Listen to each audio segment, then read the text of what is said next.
Hi guys. இந்த plant name வந்து yellow பஹோனியா, மஞ்சள் பஹோனியா அப்படின்னு சொல்லுவாங்க.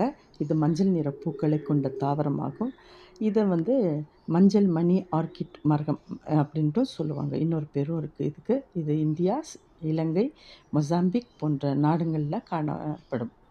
மேலும் இதனோட இலைகள் இதய வடிவத்தில் இரண்டாக பிரிக்கப்பட்டிருக்கும். இதோட ஃபஸ்ட்டு இதயோட இலைகள் அப்படின்னு நம்ம பார்த்தோன்னா, இலைகள் இதய வடிவில் ரெண்டாக பிரிஞ்சிருக்கும். இலைகளினோட மேல் பரப்பு வந்து நம்மளுக்கு மென்மையாகவும் நுனி இருக்கிறதாவும் காணப்படும்.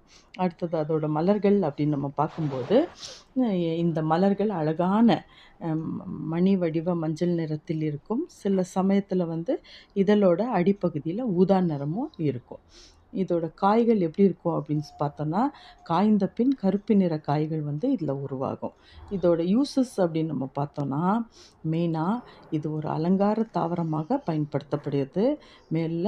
மேலும் நைட்ரஜன் சேமிக்க உதவும் நுண்ணுயிரிகளை கொண்டிருக்கும்.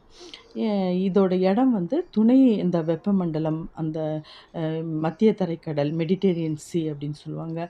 இந்த இடத்துல இருக்கிற பாலைவன பகுதிகளில் தான் இது வந்து வளரும். அடுத்தது பராமரிப்பு.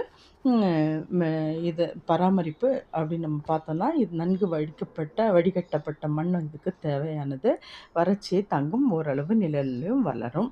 அது மெயினாக வந்து இது மூட்டு வலி, பட்டைசாறு, இதோட பட்டைசாறு மூட்டு வலி போக்க உதவும். தோல் பராமரிப்பு, பாரம்பரிய மருத்துவத்தில் நோய்களை குணப்படுத்த உதவுகிறது. புழு தொல்லை, சில மருத்துவ பயன்பாடுகள் இந்த புழு தொல்லைகளை நீக்க உதவுகிறது. அடுத்தது இதோட மறுபெயர் வந்து மஞ்சள் பஹோனியா, மஞ்சள் ஆர்கிட் மரம் அப்படின்னு சொல்லுவோம்.